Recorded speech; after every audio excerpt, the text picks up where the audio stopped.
croyants augmente chaque jour. L'Esprit Saint empêche Paul et Silas d'annoncer la parole de Dieu dans la province d'Asie. Alors ils traversent la Phrygie et la Galatie. Ils arrivent près de la Mysie et essaient d'aller en Bithynie. Mais l'Esprit de Jésus ne leur permet pas d'y aller. C'est pourquoi ils traversent la Mysie et vont au port de Troas.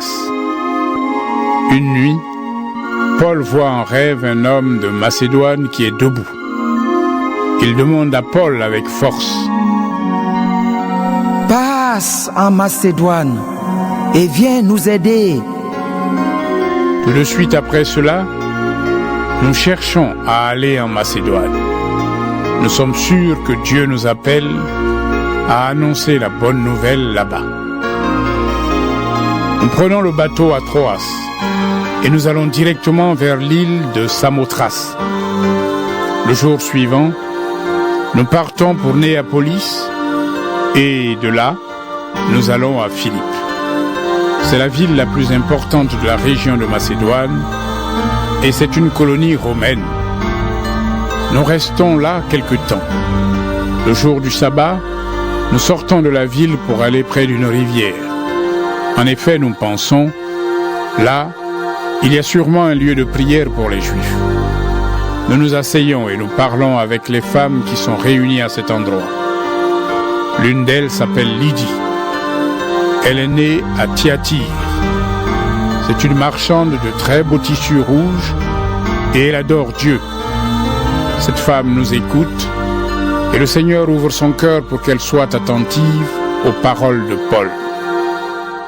Elle reçoit le baptême avec toute sa famille, puis elle nous invite en disant: « Si vous pensez que je crois vraiment au Seigneur, venez habiter chez moi. » Et elle nous oblige à accepter. Un jour, nous allons au lieu de prière. Une servante vient à notre rencontre. Il y a en elle un esprit qui lui permet de dire l'avenir. Elle raconte aux gens ce qui va leur arriver. De cette façon, ses maîtres gagnent beaucoup d'argent. Elle se met à nous suivre, Paul et nous, en criant: « Ces hommes sont les serviteurs du Dieu très haut. Ils vous montrent le chemin pour être sauvés. » La servante fait cela pendant plusieurs jours. À la fin, Paul se met en colère. Il se retourne et commande à l'esprit: « Au nom de Jésus-Christ, sors de cette femme. » Et l'esprit sort tout de suite. Les maîtres de la servante voient qu'ils ne peuvent plus se servir d'elle pour gagner de l'argent. Alors ils arrêtent Paul et Silas et ils les traînent sur la place de la ville, devant les autorités. Ils les amènent aux juges romains en disant: « Ces hommes font de l'agitation dans notre ville.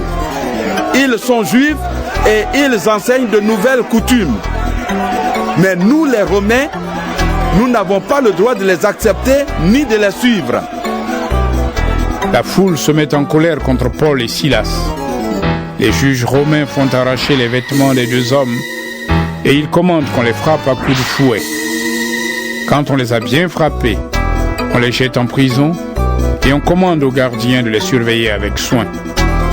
Dès que le gardien reçoit cet ordre, il les met au fond de la prison et il fixe leurs pieds dans des blocs de bois.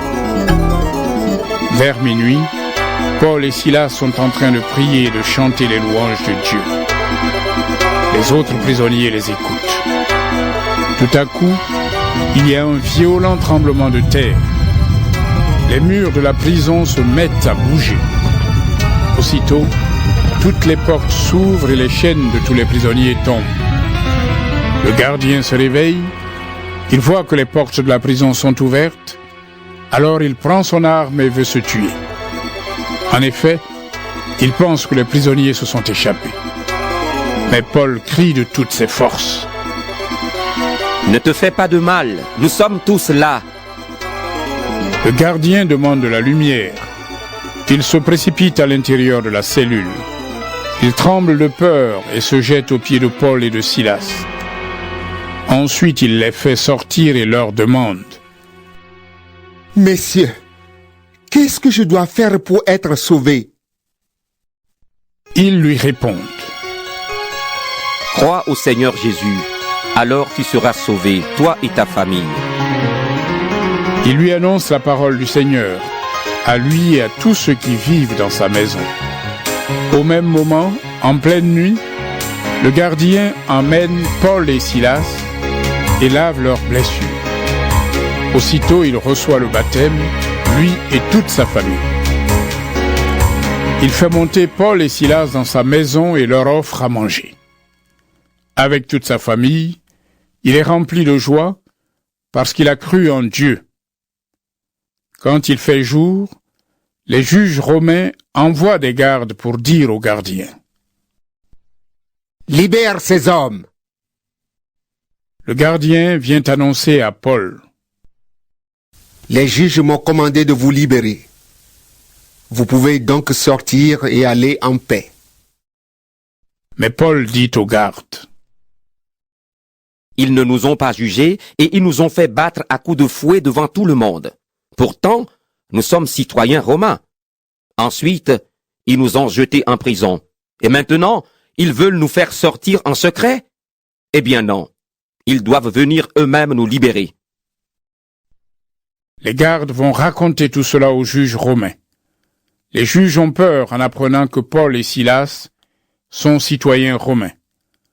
Ils viennent s'excuser, puis ils les font sortir de prison et leur demandent de quitter la ville. Paul et Silas sortent de prison et vont chez Lydie. Ils rencontrent les frères et sœurs chrétiens. Ils les encouragent et ils partent.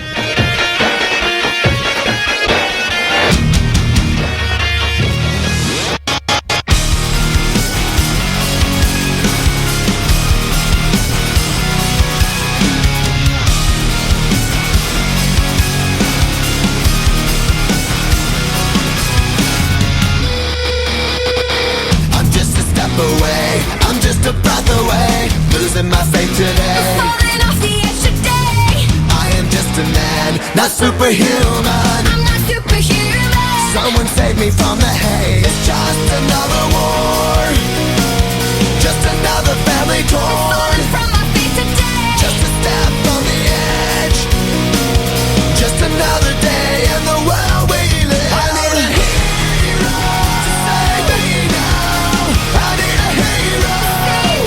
I need a hero to save my life. A hero will save me. Just in time.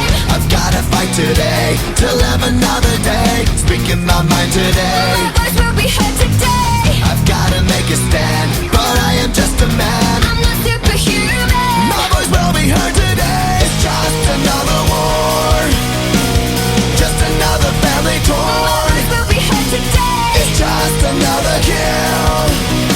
The countdown begins to destroy ourselves. I need a hero to save me now.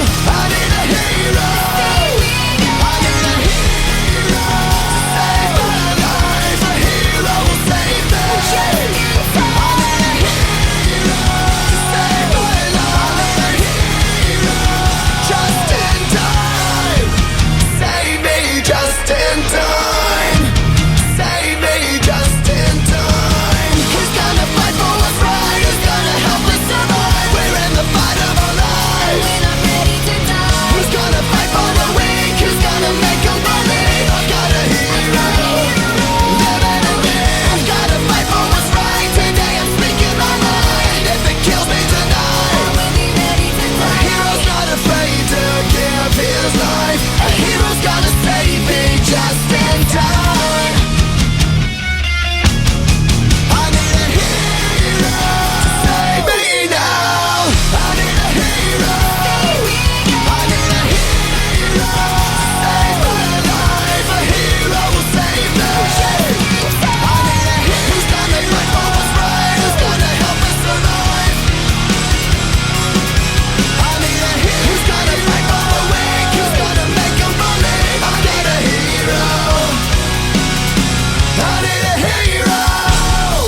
chez nous matin pour me raconter au péché mignon.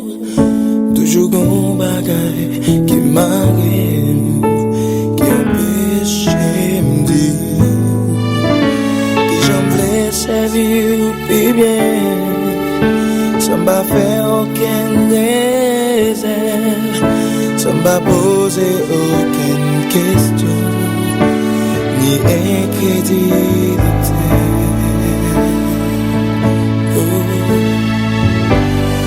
Oui, Seigneur, parlez non moi. Fais-moi prendre garde et à moi.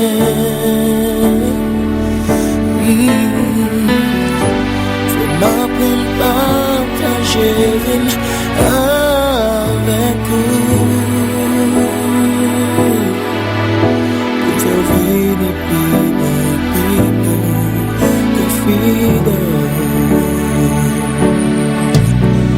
c'est toujours uniforme.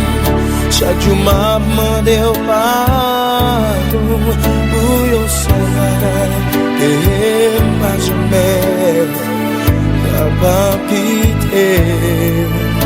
Je dis là c'est tout bon moi la gueule la vie me canine moi tout ça gagne moi la gueule tout nommé.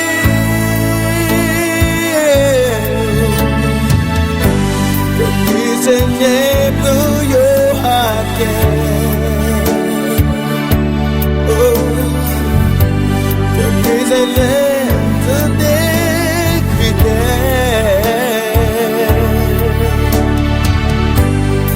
servir toute la vie jusqu'à ce qu'elle tourne.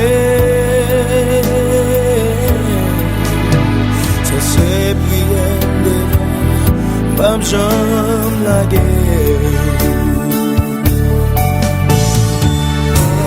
Son je l'aime et fait contre eux qui j'en désolé. J'en t'ai conservé à moi.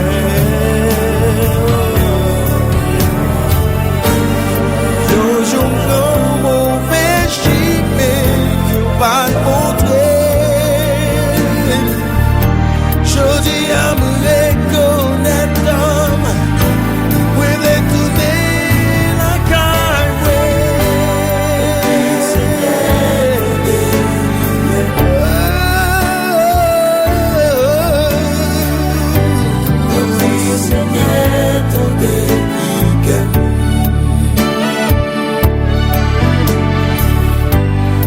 Servir toute la vie jusqu'à ce que tout est. Ça c'est prière devant, pas besoin de guerre.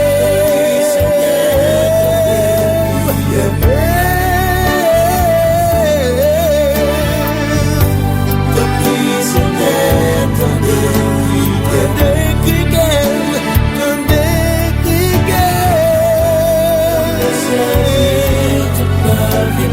jusqu'à ce qu'elle tourne. Ça c'est prière devant. Ça c'est promesse qu'elle me fait. Pas besoin